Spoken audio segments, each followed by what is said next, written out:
नमस्कार। आज हम बात कर रहे हैं एसएससी यानी कर्मचारी चयन आयोग की।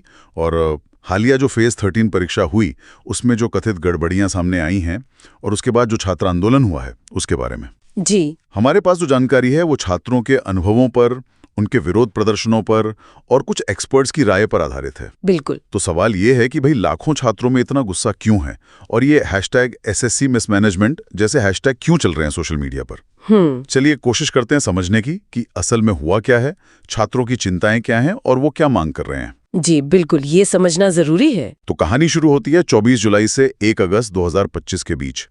एसएससी फेज 13 की परीक्षा चल रही थी और छात्रों ने कई गंभीर प्रॉब्लम्स बताई। हाँ, कई तरह की समस्याएं सुनने में आई। जैसे कई लोगों को तो बिल्कुल गलत एग्जाम सेंटर बता दिए गए। अच्छा।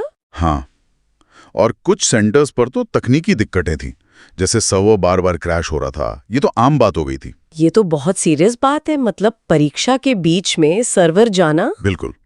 और इतना ही नहीं, कुछ छात्रों को तो बिना कोई ठोस वजह बताए बस परीक्षा हॉल से बाहर निकाल दिया। अरे, बिना कारण? हाँ, और कुछ रिपोर्ट्स में तो ये भी कहा गया कि सीसीटीवी फुटेज अगर देखें तो सेंटर्स के अंदर काफी अव्यवस्था दिख रही थी।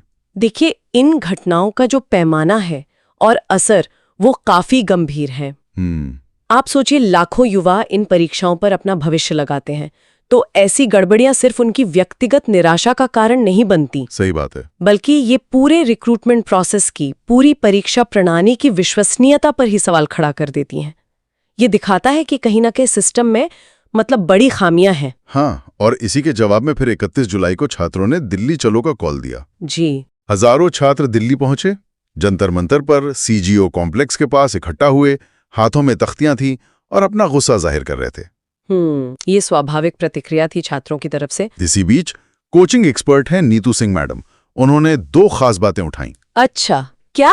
पहला, उन्होंने कहा कि वेंडर मैनेजमेंट फेल हुआ है। मतलब जिन प्राइवेट कंपनियों को परीक्षा कराने का ठेका दिया गया उनका मैनेजमेंट सही नहीं था। हाँ, ये वेंडर वाला पॉइंट बहुत अहम है। और दूसरा, उन्होंने सुझाव दिया कि भविष्य में ऐसी धांधली रोकने के लिए AI बेस्ड मॉनिटरिंग सिस्टम लगाना चाहिए। ओके, वेंडर मैनेजमेंट पर पहले बात करते हैं।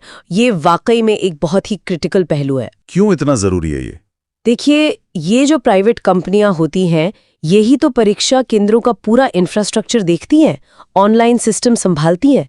अगर इनके सिलेक्शन में या इनकी मॉनिटरिंग में कोई भी लापरवाही होती है तो सीधा असर एग्जाम पर। बिल्कुल, उसका सीधा असर परीक्षा की क्वालिटी